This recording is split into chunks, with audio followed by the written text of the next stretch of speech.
Good morning. This is Robert Kaars Sijpesteijn bringing you this morning's market update. Looking at the US markets, we saw a rally after last week's late losses. This was helped by a strong performance from Apple and financial shares as biotech firms limited the US Tech 100's advance. The US 500 gained 16 points to close on 1,974.75.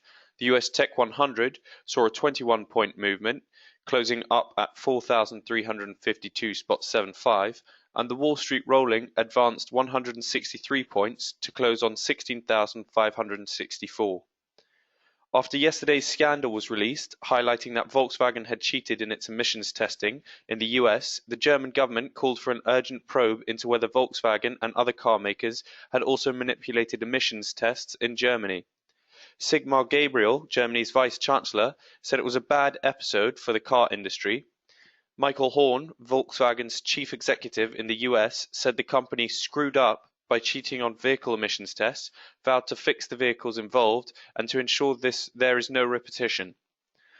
South Korea's Environment Ministry said it would investigate the emissions compliance of Volkswagen's diesel cars as the fallout for the German car maker after its admission that it rigged US emissions tests spread to Asia.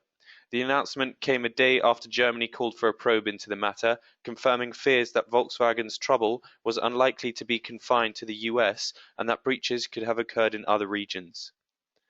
Moving over to commodities, gold declined yesterday $5 to close on $1,132.50, while Brent crude gained just over $1, closing at $48.67 a barrel.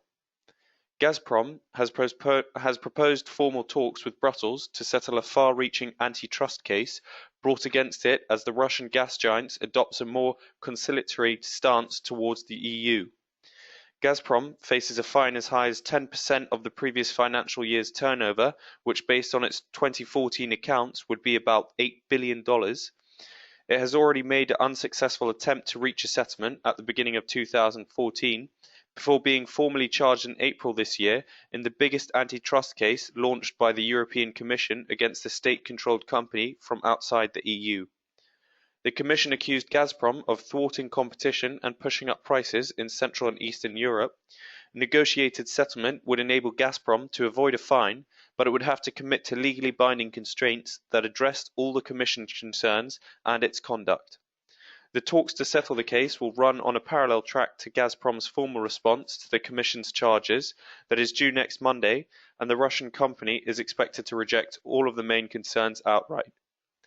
EU officials in Brussels said the Commission was open to talks on another attempted settlement, but they cautioned that Margrethe Vestager, the competitions commissioner, had already signalled that she is reluctant to settle in landmark cases. In Europe, the Germany 30 provided a strong performance despite a 20% drop in one of the leading car makers. The index closed up 75 points, just below the 10,000 mark at 9,992.7. The UK 100 saw a small rise, gaining 31 points to close on 6,126.9, with RSA suffering after the proposed acquisition from Zurich fell through, as well as many mining stocks suffering. Glencore, Anglo American, and Antofagasta all fell by 2 to 5.6%. In today's corporate news, Deezer, the music streaming service, has taken first steps to list on the Euronext, and AA reported £486.6 million in overall revenue for the 6 months to the end of July. Today's economic data in focus sees at 9:30 the UK public sector net borrowing for August. At 2 p.m, US house pricing index month-on-month for July is released, and at 3 p.m. in Europe, consumer confidence for September is released. That's all for this morning's market update. Thank you and goodbye.